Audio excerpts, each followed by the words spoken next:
to you all. Thank you for participating in our second panel discussion for the CX Bank online conference. And we're looking predominantly at financial and domestic violence and abuse, mental health, and financial security. So I'm actually going to frame this particular panel looking at a discussion where we explore what the significant mental health challenges are that often impact people who are victims or survivors of domestic violence. Hi everyone, I'm Kathy Malocco and I'm the founder of Chaplaincy, which is a humanist chaplaincy, the first in Australia in terms of working with workplaces. My interest today is really generated by the number of women that I encounter who have been the victim survivors of domestic family abuse, who are impacted, financially devastated by financial abuse, that it can range from 7 to 12 years before they even, having left the relationship, before they're beginning to pick up the pieces of their life. And the commonality to all of this and recovery and being able to get help and treatment and support that they need is money. And that's where my interest lies, to really put this together, wanting something to be done. It's all very well for our banking and the financial sector to be saying they're doing things, but I don't believe there is enough discussion at the intersection or the nexus of what needs to be done. So my name is Belinda Neal. I'm a former New South Wales Police Inspector, former homicide investigation, hostage negotiation, undercover policing.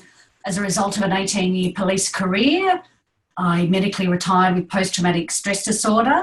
I've had a number of years in terms of researching and therapy and using various management tools to help in my road for recovery. My particular interest in relation to this area is there's a very high percentage of those involved who are victims of domestic violence who will have mental health injury, for example, anxiety, depression and post-traumatic stress disorder. So I have the lived experience in terms of post-traumatic stress disorder, not in respect to a domestic violence situation, but I can certainly give you an indication of how somebody with post-traumatic stress disorder can face significant challenges in just performing everyday functions. Great. So that's what I'm going to about. Let's go to Rebecca Lee. Hi, thanks Ingrid. My name is Beck. I work for Beyond Blue and I work in a senior advisor role. Beyond Blue's space covers, I guess, quite a broad mental health area, particularly the really more common disorders like anxiety and depression, and we also work in suicide prevention. So I guess my interest here today is looking at the insurance space. So we've been working in the insurance discrimination space in relation to mental health. So this is not specifically focused on domestic violence, this work, but obviously it can affect nearly anyone. Okay, so what brings me to be interested in being involved in this discussion today is a variety of things. So firstly, I'm someone who suffers from anxiety, depression and PTSD as a direct result of the family violence and sexual assault that I've experienced across two abusive relationships. And also combined with that, throughout those two relationships, I was working across the Centrelink finance sector in superannuation and currently now in mental health sector, that I feel like it's something that I've seen in every place that I've worked within, the intersection of these issues and how much it really has a dramatic impact on people if they're not given the services that they need when they first disclose. I know for myself, for example, that in 2010, when I sustained quite a severe neck injury as a result of family violence, that I had to take an extended period off work from Centrelink. It was close to 6 months. No one ever raised it with me that potentially I could look at claiming on my income protection. So instead, for 6 months on unpaid leave, I actually had to go onto sickness allowance instead, which is a much lower amount, and made me be able to have to actually use all my financial savings. So by the end of that 6 month period, I was then starting to be in a really bad debt situation. So I am a domestic abuse survivor. I was in a long-term abusive relationship, which was physical, emotional, sexual, and financial. And I decided to set up my own foundation, my own charity, after I left, which is to support women and families once they've left the abusive relationship by providing long-term casework for them. So that we are really promoting them, reclaiming their lives and moving towards being empowered financially, emotionally, and physically. Because what I found was that I had this amazing caseworker, but that there just wasn't enough long-term support, and that the caseworkers that do currently exist were only there to support for 6 or 12 months. And after that, women are still in that dangerous position where they feel that they can go back, or they should go back. And often that is because of financial needs. And so if they had that support long-term, it would enable them to have that assistance, to know what services are available to help them long-term. And my financially abusive relationship meant that I left the relationship bankrupt with absolutely no money. My ex-husband gambled away everything we had. So I left with 2.5-year-old twins, not a cent to our name, lived in 5 different homes in 7 years. And once I had found a new home, he actually reported me to ASIC and tried to have charges put against me for the bankruptcy for fraud. So we actually had our case recognised by ASIC with the help of their community legal centre. It was the first case, it was the first time that ASIC had recognised financial abuse in that kind of circumstance. So it was quite serious. And what I found is, so we actually are based in the eastern suburbs of Sydney. And what I found was when I spoke to the police, when I spoke to the police that were in charge of domestic violence, and they were great, but what they said to me is, why would you want to be based in the eastern suburbs? You know, look at the statistics. The statistics say that domestic abuse is quite low there. And, you know, you need to be thinking about being based in Bankstown, Blacktown, Liverpool, where those rates are much higher.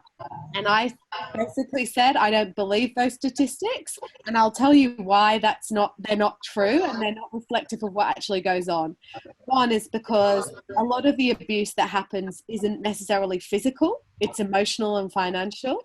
And even when it is, regardless of whether it is or it isn't, those women are not wanting to leave that relationship because of what they have to lose when they do leave. So they are looking at giving up water bills, 4-wheel drives, their children's private school education, their overseas holidays, and we cannot promise them that they are going to a better life. They're going to a safer life.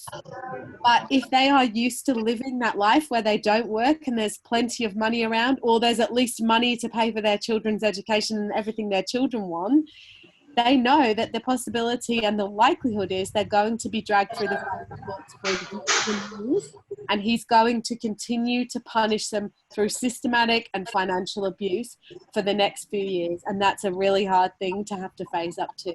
And that's why they stay. That's why they're willing to stay in those relationships. Rachel, what's the impact on their health and well-being? You know, I can't even begin to describe. I think, as Belinda said, the impact is very, very mental. It can be physical as well. I see so many women that have so many issues with PTSD.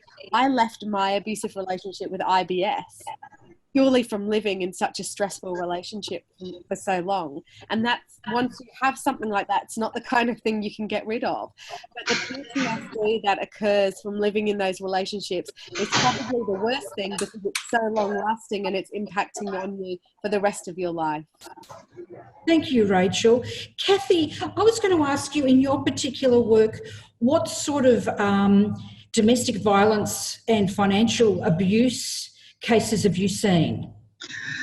Bearing in mind that most of my work is in the workplace, the context I want to bring to the discussion is that the statistics, what are they? 1 in 4? Is that, Kathy, is that what we say, number of women impacted by domestic violence? That would be right. Yeah, 1 in 4. Invariably, what is really going on is women are traumatised. And that presents, as Rachel said, with really significant mental health issues. The challenge for these women, and I know domestic and family violence impacts both men and women, but the challenge for these women is staying in work and getting work. And we haven't really discussed the tip of the iceberg with regard to that. Where this impacts in terms of financial abuse, if a woman is made really unwell, requires psychological support, loses her job, or is finding it difficult to stay in her job, then she really needs to be able to access things like her income protection through her superannuation fund. The challenge in referring women to some of the things that are available, and that's what a chaplain does. We are, if you like, a first responder, or we're like a triage person, that we help people know where they can go and empower them to take those steps. The challenge is if you refer someone to say, go and talk to your superannuation, whoever that is with, you possibly are subjecting them to a further degree of trauma in terms of institutional abuse. Because these organisations, no matter, we've had the Banking Commission, we've had recommendations. I know Beyond Blue's been working hard in this area for a long time. But the reality is their processes are so onerous that it can take years for somebody to access what they are legally entitled to do. And even then, they may very well be rejected. Most of these organisations are still trying to clean up the mess they've created and refuse to look at some of the overarching issues that are on the agenda. And coming at us over the top of all of this is that AI. So if you have a system that is, in my view, can be dysfunctional, very shortly you're going to have AI at the front of house instead of a caseworker that has been programmed in a way that will only further exacerbate the bias. And that's why we've all got to stand up. Kathy, can I just ask you to go back and tell us what you mean by AI? Artificial intelligence, I mean, first of all, we're going to have massive job contraction. Secondly, we're going to have to, as human beings, learn to work alongside AI or robots. So we've got a whole new programming taking place for the workforce. But with this new technology, if you like, the third wave that is coming, many organisations, particularly the banking and insurance sector, which are really advanced in this area, will be looking at productivity savings and reducing headcount and using for basic functionality robots to answer inquiries, process claims, all of those things. What I mean by that, therefore, if you need to fill out a claims form and you need to provide evidence of what you've been through or those sorts of things, they will be adopting a one-size-fits-all, which means how on earth can you explain domestic and family violence as a one-size-fits-all? Having said that, we're in the early stages, and it's reported that 90% of AI functions at the moment will have errors because we're not advanced enough. That adds another issue. I mean, you want to put food on the table for your children, there's an error, the robot says something completely different. Where do you go? Thank you, Kathy. I'd like to go back to Belinda. In your work with as a police inspector, what were you actually seeing when you were dealing with people who were in unstable family environments? What were the biggest issues or challenges that they were facing? Did that come out when you were asked to see them? Besides physical injuries, because Yes. that's the majority of the situations that I was called to, not the situations that Rachel is talking about in terms of the emotional abuse and the financial abuse. I was sort of seeing situations more where there was physical violence. The thing that concerns me most with what Rachel was saying in those situations versus what I was seeing is kids involved as well. Right. So the big issue is if women are not prepared to leave because of whether kids or because they feel that they can't afford to for various reasons, what we really need to be mindful of in terms of domestic violence, yes, you're exactly right, as that 1 in 4, but for post-traumatic stress in particular, you're getting a life cycle of violence. You're getting this cycle of violence. You've got the kids being exposed to violence, experiencing or witnessing traumatic exposure, domestic violence, physical violence, sexual violence. If you've got kids witnessing this, they're going to have mental health issues. So I think we need to be really mindful in weighing up, and this is where I'm horrified by what some of the things that I'm hearing here at the moment. Artificial intelligence is one of them. But if we are going to effectively, basically what I'm saying is that we're not empowering women in the sense of giving them knowledge, letting them know what support networks they can access, letting them know what they can do in terms of their income protection, for example, letting them know that they claim on, insurance in terms of mental health conditions. That was a really interesting conversation Rachel was talking about. It's not so much the physical, and I totally get that in terms of what the police officers were saying to her.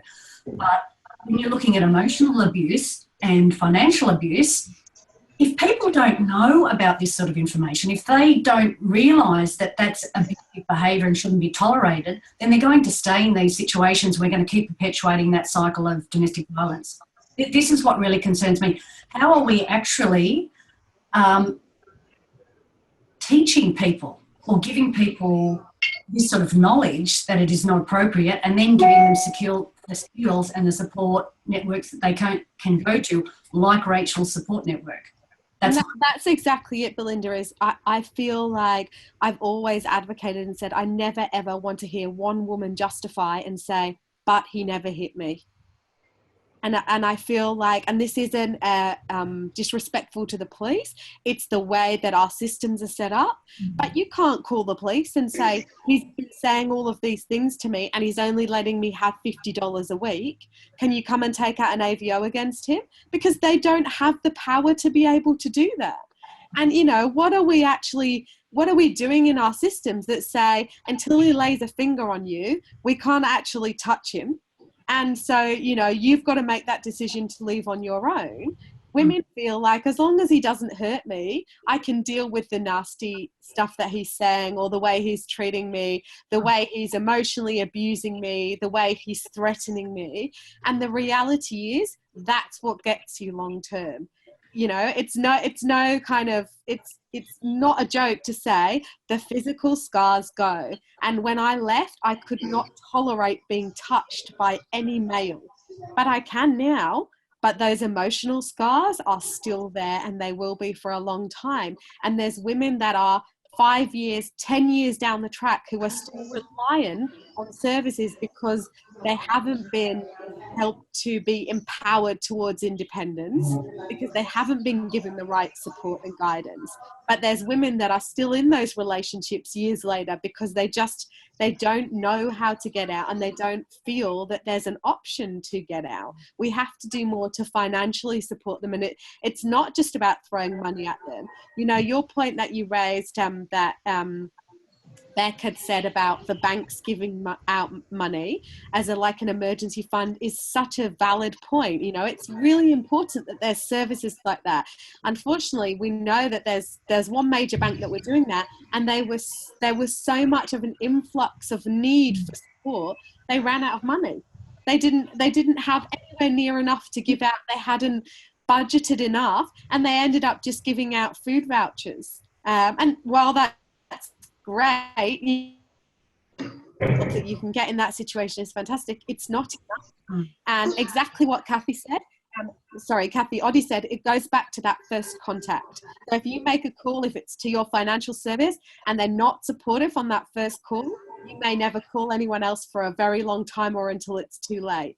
So it also goes back to how we're training those frontline staff. Not everybody can be trauma informed and DV specialised, but if they're working in the banking sector and they're going to be dealing with the financial abuse assistance, we need to make sure those staff have got this correct training, that it doesn't shut anyone down on that first call. Because as Kathy will tell you as much as I have, when you've been through it, when you finally decide to pick up the phone and reach out, it has to be to somebody that's going to take it seriously, believe you, and that you feel that you can trust to a certain degree.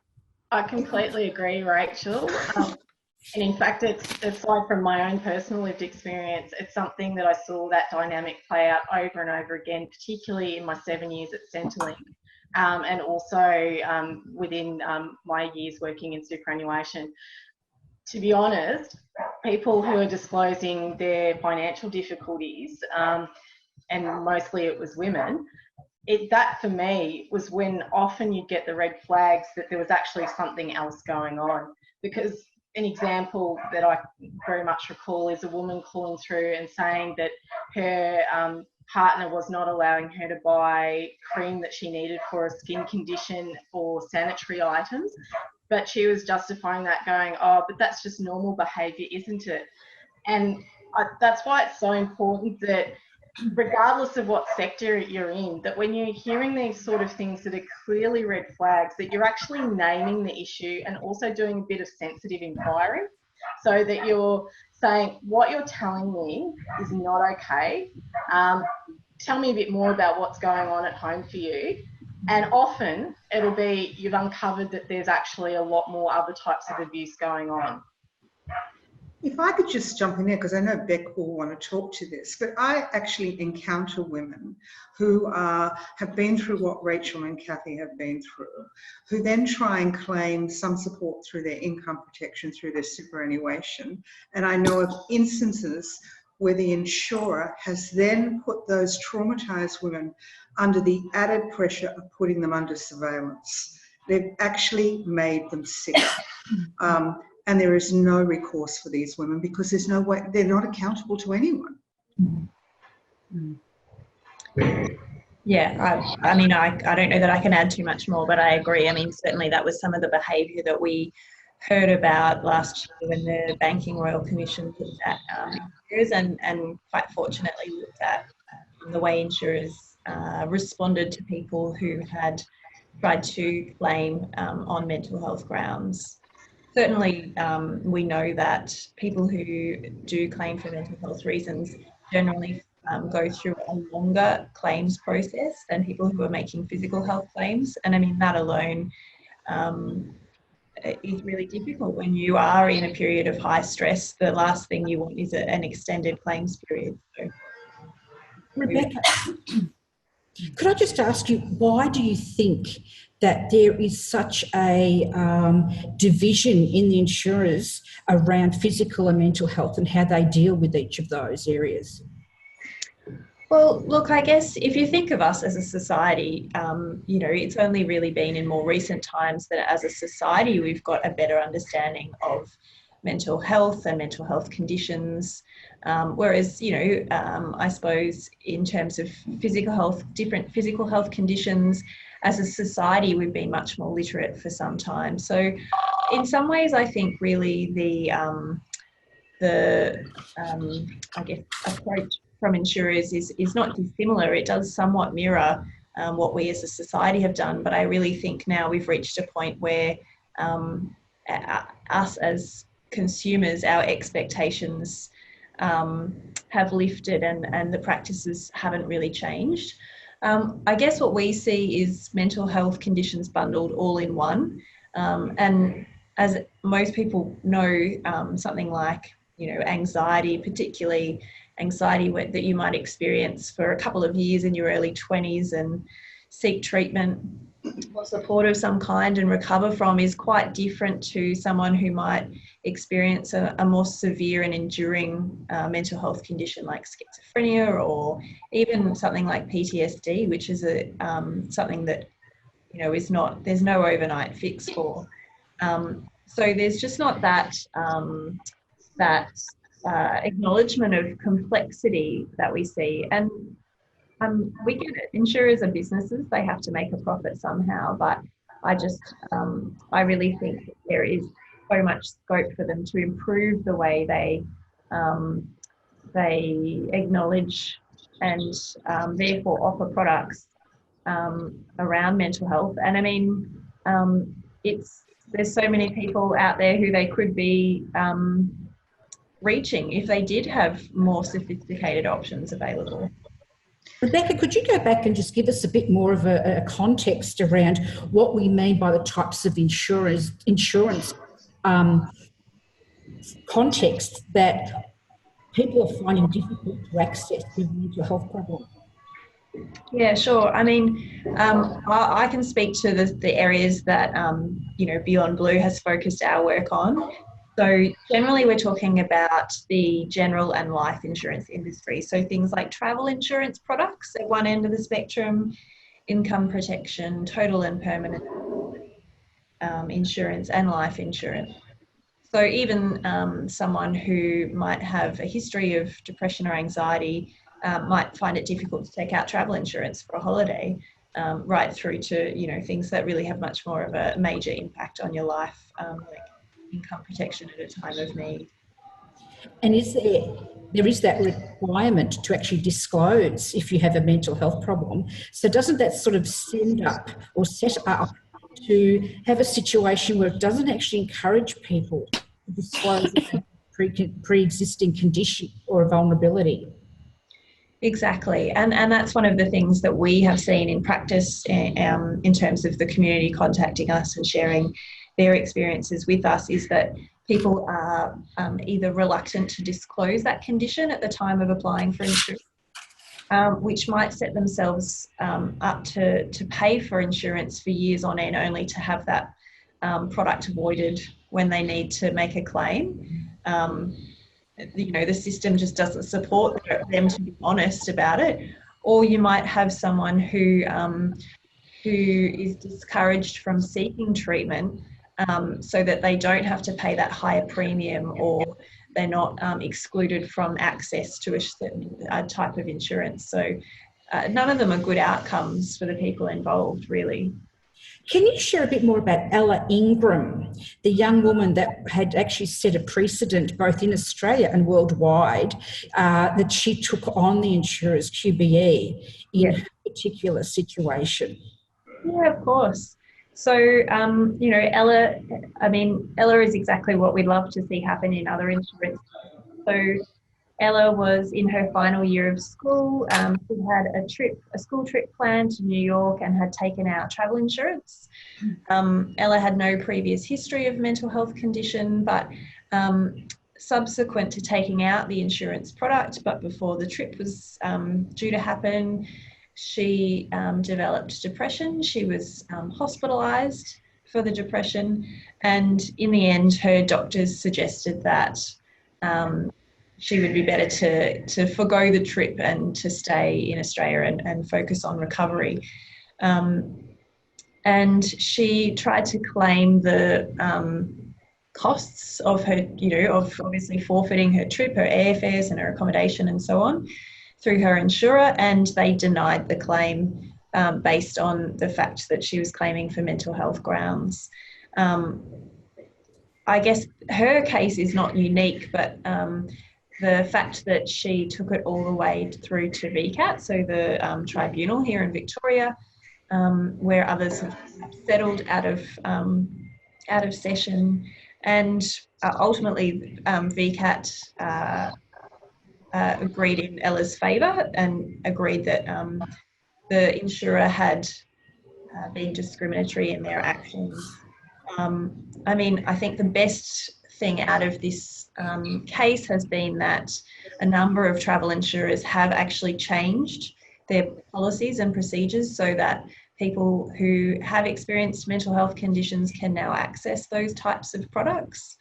Unfortunately, change in the general and the life insurance space, when we're talking about income protection or total and permanent disability protection, is much slower. It would be great if we had another Ella Ingram case, but we don't? I'm commonly in touch with women that have put in an income protection through a claim through their superannuation that's taken something like 9 years for the claim to be paid. It's quite common. What is really concerning in this discussion when we're talking about mental health challenges and post-traumatic stress, which is an incredibly debilitating condition, is a lot of these income protection policies do have written into them the opportunity for the insurer to provide rehabilitation. By that, I mean they have access to psychologists to actually get the treatment that they should be getting in the first place, and which many of them can simply not afford, because you only get, what is it, the sessions on a mental health care plan, something like 10 or 12 sessions. They could be getting the support of a psychologist through their superannuation, which, by the way, they have been contributing to, but they're held back in getting access to that support when they desperately need it. That stops them getting back into the workforce if that's the way they want to go, and it stops them being able to provide for their families. Kathy Aldi, is there anything else you'd like to add to Kathy's comments? Yes, definitely. So last year I was working at HEPSTAR, and one of the things that I did within my role there was coordinate the Vulnerable Members Project. So that's where we're really looking at the experience of our members there who were coming through and advising situations where they may need to access their super under compassionate grounds or hardship grounds, and look at what their experience of going through that had been for people who'd either successfully received funds, those who hadn't, and those who'd started the process and for whatever reason hadn't completed it. And we're particularly interested in looking at what happened to the individuals who advised they were going through circumstances that had led them to be financially vulnerable, but were being told, look, actually, you're not eligible for anything here. Where were those members getting sent to? So one of the really interesting things that came out of doing that year of work on that project was seeing, and it was reflective of other funds that I've worked at too, was the inconsistency in the contact centre of response to questioning people about their insurance entitlements. So you could speak to person A and they'd be giving you the whole list of things to go through that you might be eligible for. Or you might have, you know, the misfortune to get the second person who's not so diligent, and they might not think to actually look at whether you have an active income protection policy that you're eligible for. And you might then take out some of your super where you could have taken your income protection instead and not affected your super balance. However, on the other side of the coin, I think there is still actually very much a place for changing the rules around early release of super, because as has already been stated here, the process of doing an insurance claim is quite onerous and lengthy, which I know that super funds are trying to address. But on the other hand, to get an early release can be a lot quicker process. And it's actually something that, as part of my role as a survivor advocate, I actually brought up with HESTA's impact manager, Mary Delahunty, to say that there was a need for family violence to be included as one of the grounds for early release of super for compassionate grounds.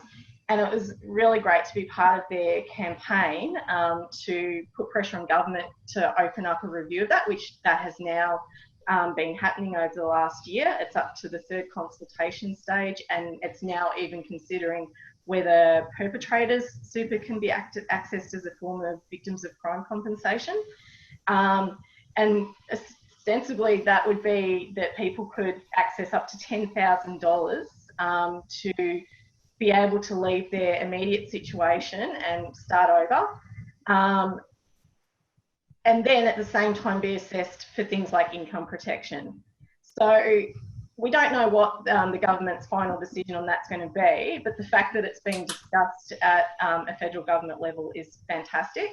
The other thing I really pushed for and was a strong part of our submissions last year was to say that early releases under hardship or compassionate grounds shouldn't be taxed in an additional amount your super is already taxed on entry. If you currently take an early release, you're taxed an additional 22% on release. Now, this is for people who are already establishing through all the verification stuff they need to provide, that they're going through some of the most challenging life experiences. Why are you then taking an additional 22% of something that could help them so much at that time? So yet again, that's something the government is considering, removing that additional tax. But watch this space. Hopefully we'll get the outcome we need there. Kathy, why? Why is the process so long? Which Kathy are you asking? Both of you, actually.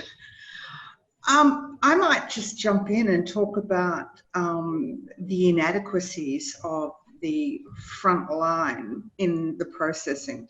You have caseworkers at the moment administering the claim, the process. They're meant to be the interface, and back room there is access to doctors and rehab providers. Many of these caseworkers have zero qualifications.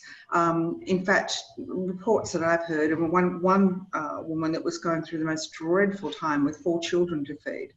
The caseworker told her that he liked people and playing with his dog.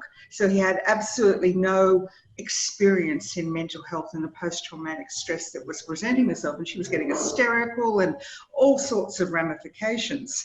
What needs to happen is the front line, and that's why I'm so concerned by AI, the front line need to be rehabilitation providers. By that, there need to be occupational therapists or psychologists interfacing with those putting claims. The second thing is, a claim is a long process. It is right or wrong, or check this or balance that. I've got one, message to insurers. Rules are meant to be broken. We all know that, and they need to adopt a better way of dealing with women who've been through domestic and family violence, and finding immediate mechanisms that they can support while they evaluate a claim. Some insurers are able to release a certain amount of money straight away, others aren't, and it's got to get better, and it has to be across the industry, not those just simply, beginning to look at that. The other thing is that you have caseworkers themselves who are being traumatised. So you've got a whole, vicious cycle happening, that people generally are being made very unwell by a sector that is chasing dollars rather than looking after human health. And to play devil's advocate, I guess it's hard for them to know when that's appropriate to do. For my ex-husband, he often used to release his super, 10,000 at a time, or 8.5 as you get, and as you said, it's taxed, and then you get it back at the end of tax time. But what they have is a rule in place that says you can only do that once a year. But if you have superannuation funds with different companies, there's no limit. So he split his super between 4 or 5 different companies, so he could release 40 or 50,000 a year to help him continue his gambling, so that there was nothing left to take when, I finally left him. Not that I was interested in anything that he had, but he didn't work and there was nothing left to take. So I guess there also need to put some things in place so that men and women, and I think it's really important that women can access that as an immediate assistance without abusing it to the point that they then don't have any super left, but they need to put some kind of safety measure in place so that it can't be accessed through several different companies.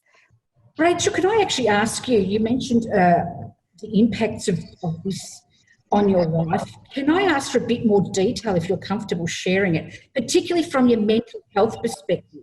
What did you experience? I have PTSD. I have high anxiety, and I struggle with that. It's very, very hard. It's been very hard on us financially. We survive on a single parenting payment from Centrelink because I chose not to return to work when I left because my children were so young.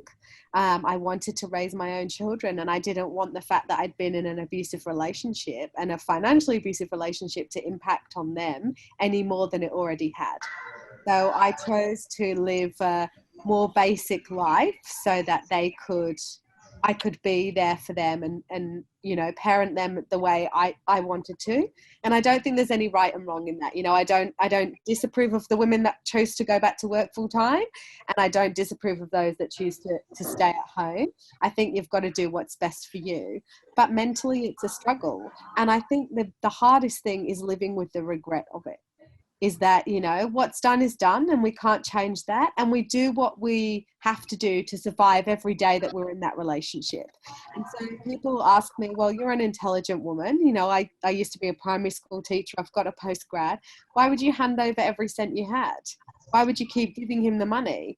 You know, we didn't have a joint bank account. I gave him the money. Well, I gave him that money to survive every day because that was the safest thing to do for myself and my children. But I have to live with that. Thank you, Rachel. Ingrid, could I jump in? Because I happen to know that Belinda's just been to a landmark post-traumatic stress conference. And I think everybody would be really interested in what are the commonalities you're hearing about the impact on people's lives with post-traumatic stress? Because I don't think we talk about that enough. And particularly since most women have been through domestic violence, that's what they're encountering to move forward. Yes, I think just listening to Rachel talk then, I just want to talk a little bit about post-traumatic stress because it is massive in terms of the impact when someone with post-traumatic stress is going to financial institutions or needing the support services and why. And this is why when we're talking about AI and the approach to people who might be in domestic violence situations with post-traumatic stress is so important. I was an inspector of police. At the height of my career, counter-terrorist team leader for one of the Sydney Olympics counter-terrorist negotiation teams. At my, you know, when I was a police inspector, loved going to the riots, all the really major jobs. At my lowest point with PTSD, I couldn't even go and do tuck shop duties at my kids' school because I couldn't handle the stress. An indication is I was barely feeding myself, let alone my kids. I was forgetting to put on deodorant. Had I showered? It was really, we're talking basic human everyday skills I was struggling to try and do. I was asked in a conference one day, what was the most courageous thing you have ever done? And for me, I thought, okay, I've been run at with a knife. I've been in some really high risk and stressful situations as a police officer. But the most courageous thing for me to do was to end my marriage, taking 2 little kids and being a single mum. Now, that was incredibly difficult. I've had bills where I've had major late payments. I've had so many late payment fees, it's not funny. That's my PTSD. And yet I still don't have the additional aspects that Rachel and Kathy do in terms of that domestic violence. Okay? So it is really difficult to function as a human being with post-traumatic stress, still look after your kids. So when we're, you know, seeking help, we really need that empathetic person. We need help. We need good counsellors. We need somebody who's going to listen. One of the big things I'm hearing, these beautiful ladies on this panel at the moment, those with the lived experience and those with the expert knowledge in relation to these areas, is we really need a top-to-bottom approach, an approach in terms of trying to, you know, empower women and empower people who are in these situations. But we also need to teach people in the banking sector at all levels about how to approach and inform them in relation to vulnerable people in this situation. You know, how to identify symptoms. It's pretty basic. You know, it might be the next door neighbour. How to talk to somebody, how to give an empathetic view and listen, and then come out with your bottom line. I'm just astonished that we're still in this space where people don't know how to talk to somebody, but also women and people who are involved in domestic, you know, violent situations don't know what's available. And No, what do you find, Belinda, about the judgment on how people are treated if they're open about their PTSD? Because from what I've seen, and I'm not ashamed to have it, but I don't talk openly about it, hence my pause when Grid asked me, purely because it is judged, and especially if you are still in family court, it's a stigmatism. You know, it's almost like you should be ashamed to say that being in that abusive relationship caused this. I wasn't in that place before, but that's where I am now, and I live with it and I deal with it, and I'm a healthy person, but there are tough days, and I feel like we need to do a lot more to get rid of that stigmatism that says, or there's something wrong with someone if they've got PTSD. I think that's a really valid point, but I have seen over the years where the stigma has changed. I medically retired in 2005. It's now 2019. When you've got TV shows, the media all talking about it, the stigma is starting to change. So people might feel embarrassed, but don't. Talk to somebody, and I think you will obviously gravitate towards those who have been in that same situation. I just want to jump in here, if that's okay. It's everything you're saying is just really resonating with me, and throughout my abusive relationships, I've been held hostage at gunpoint. I've had knives held to my throat. I've been choked to the point of unconsciousness, bones broken, so many different things. But the point I want to make is all of those things are hard enough, but the thing that has actually brought me to the point where I almost could not go on over and over again is actually the way that I've had systems and services lack of response. It has been continually re-traumatizing. It has caused so much additional harm that shouldn't have had to have happened.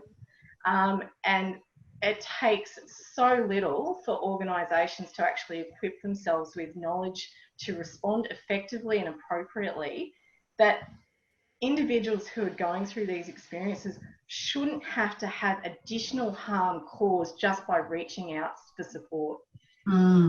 It becomes a double-edged sword that we are encouraged to seek treatment, yet there is this stigma that then stops us from seeking treatment because we are afraid, we're embarrassed, we're vulnerable, and then sometimes, and as has been mentioned, we actually don't know where to go. So my question to you all is, what can we do better then? What is it that we need when we are in that crisis point, or that women do find themselves in a situation where they've got to leave?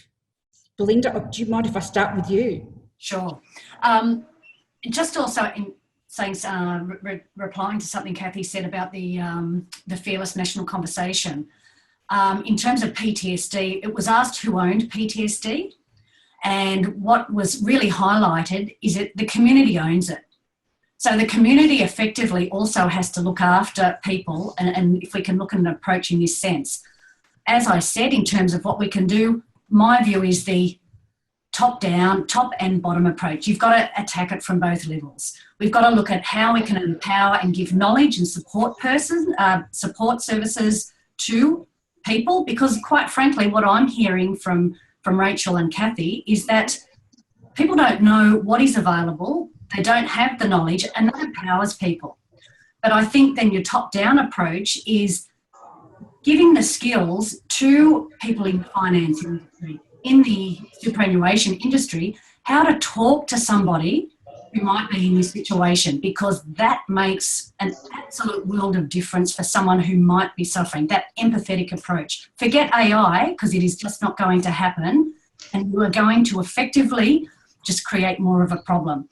And I think what we've got to be really mindful of, and we're talking about costs and expenses, if we allow this domestic violence cycle to continue, what's the productivity issues that we're going to have in terms of people going off sick with this situation perpetuating? I think the answer is pretty simple, quite frankly. Belinda, can I go back and ask you, what does PTSD mean to you? And if you're comfortable in sharing just a bit more, to give us a bit more of an insight as to what it might look like. Okay, so post-traumatic stress disorder, it can occur after a set of effectively a set of reactions that may occur after a trauma exposure. Trauma exposure could be some of the things that first responders go to: war, physical violence, sexual violence, bullying, for example. Okay? There are 4 major groups of symptoms: re-experiencing, so flashbacks, intrusive thoughts, flashbacks of something that may happen. A sexual assault victim or a domestic violence victim, it might be in relation to somebody's aftershave. They're triggered, they have an anxiety or a panic attack in relation to that. They're very hyper, you can become hypervigilant. For me, taking my children to the park, I was always looking for kidnappers and pedophiles, and it was exhausting. I had to take the kids home. You become very irritable, lose concentration, becoming very, very forgetful. Again, breathing difficulty, when we're looking at anxiety and panic attacks there. Avoidance, you start to avoid places, avoid things where, that might trigger a panic attack, for example. And then you can start feeling really emotionally numb.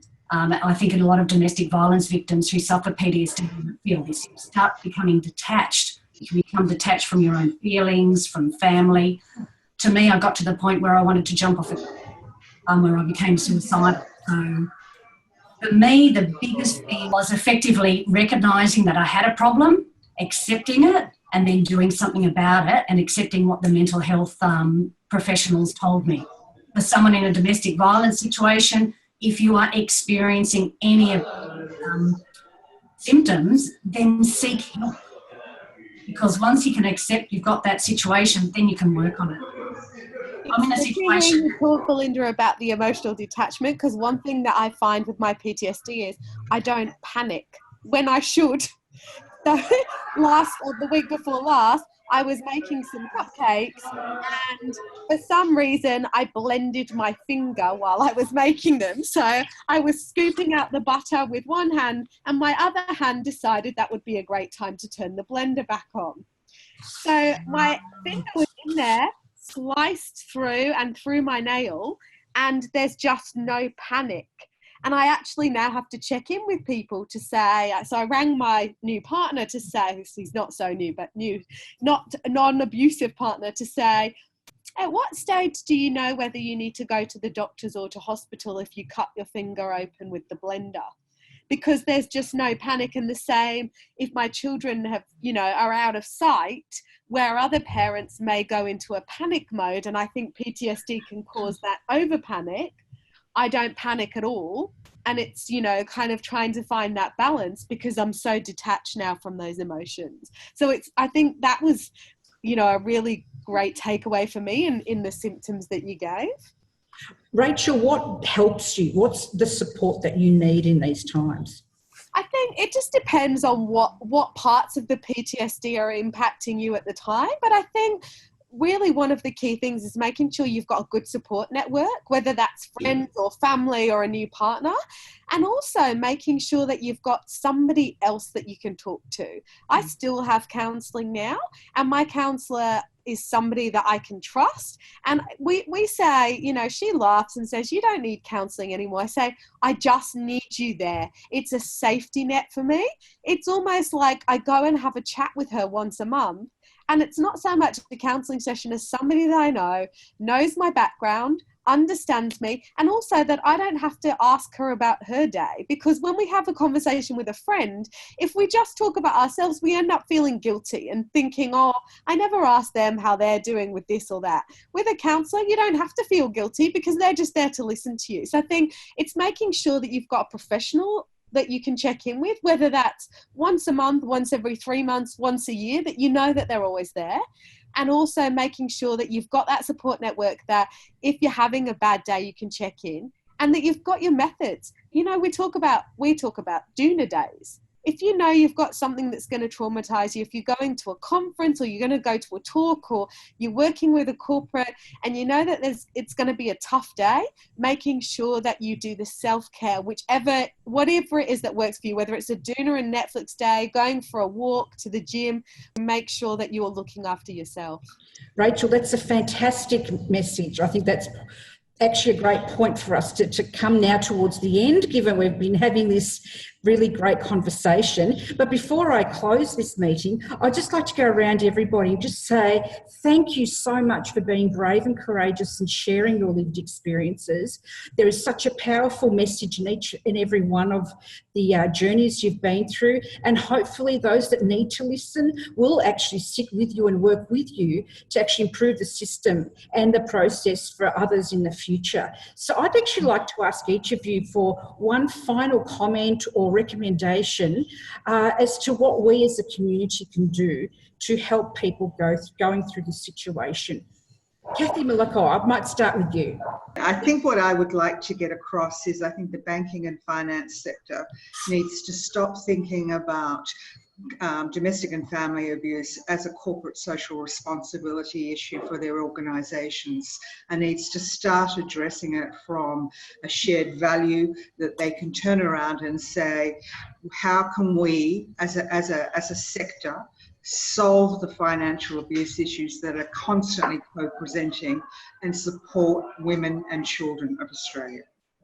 Thank you, Kathy. Rebecca. Thanks, Ingrid. I guess I would reiterate, the bravery of the others in sharing their lived experience. Certainly, that's something that Beyond Blue is really passionate about, is supporting others to share their story. And from our experience, that really does make a difference in decreasing stigma. Thank you. Kathy. So what I would say is that it's really important to take more than just tokenistic action. Just having your white ribbon morning teas or your okay, are you okay morning teas, it's not enough. You need to be living this response 365 days a year. For example, Women in Super in recent years created a domestic violence charter, which a number of superannuation funds are signatory to. However, there's only a small portion of those funds that are actually following through on that commitment and doing things in regards to their policy and response to both their employees and their members. So what I'd say is we have to hold organisations accountable that if you're going to get the marketing credit for getting sort of like the healthy heart tick, you've got to actually invest money and resources behind that. Otherwise, you're actually causing more harm. And Belinda. Look, as I've said, empower people. Give them knowledge on signs and symptoms of, what domestic violence is, what emotional abuse is, what coercive financial abuse is. Give them knowledge about support services, but take the top and bottom approach. Thank you. I have to say, you've all been inspiring.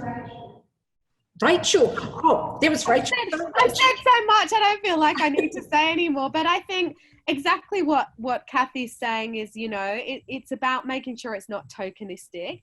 And I think really what we need to make sure is that they are doing enough to train the staff that are dealing with it. And I really feel very strongly about the fact that while there's training in all workplaces or most workplaces, online modules do not cut it for domestic abuse training. It has to be face-to-face training with expertise present. They must have people with lived expertise present so that they can really understand what it looks like, what it feels like, and that their staff have the opportunity to do some real-life questioning in the situations they might be coming across. Absolutely. It's fantastic. I have to say an enormous thank you to each and every one of you for sharing yourselves so openly and so genuinely. And I can just see that you're going to be amazing advocates as we keep going on this long journey, because these things don't happen and change overnight. So thank you very much for participating.